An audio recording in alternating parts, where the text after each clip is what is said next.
Sabi ni El Chicanos, 10, ayan, November 7 namatay yung kanyang alagang Shih Tzu. Yung ano niya, she lang yung nilagay niya, pero ewan ko kung Shih Tzu siya. Pero, tapos hindi daw siya sanay. At until now, hindi pa siya naka-recover. Hindi pa siya okay sa pagkawala niya. And hindi siya nasanay talaga na walang sumasalubong. Alam nyo kasi guys, ang aso talaga, sumasalubong talaga sila yan. Lalo na if they love you talaga, lalo na pag amo kanila, sinasalubong kanila, hinahag kanila, at sinasabing mahal kanila. Pag sinasampahan nila kayo, nila tayo, sinasabi nilang I love you. So, nagre-respond ako minsan talaga na I love you too.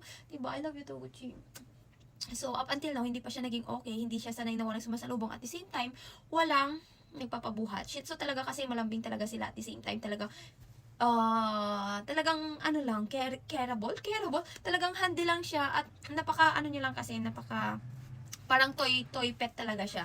Like, maliliit lang talaga sila yung mga alaga ko kasi binubuhat ko din talaga naman. Kung makikita nyo yung mga videos ko, binubuhat ko sila pero sobrang, ano lang, sobrang sandalian lang kasi sobrang bigat be. So, ayun, thank you sa lahat na nagko-comments and sana makamove on ka na din sa pagkawala ng alaga mo. Like, syempre, kahit naman sino po, diba, mahirap talaga mawala ng alaga and up until now nga, hindi pa rin ako nakaka-get over and buti na lang talaga, meron akong customized na stuffed toy. Kasi kung wala to, feeling ko talaga, mababaliw talaga ako. As in, sobrang nararamdaman ko talaga yung pagkabaliw. Alam mo yun, yung iniisip mo, kumusta na kaya siya, ano nang nangyayari sa kanya, ganyan be. So, relate yung mga nakakaalam or yung mga nagmamahal talaga. Hindi naman porket may aso ka, ibig sabihin, pet lover ka na. If you don't care, kung wala ka naman talagang pakialam sa aso mo, paano ka magiging pet lover po, diba? So, we need to really care to our dogs. Pakita natin na mahal natin sila. At the same time, yun kasi yung babaunin nila pag nawala talaga sila eh. Masakit tanggapin, pero yun yung katotohanan. Iiwan nila tayo, pero sa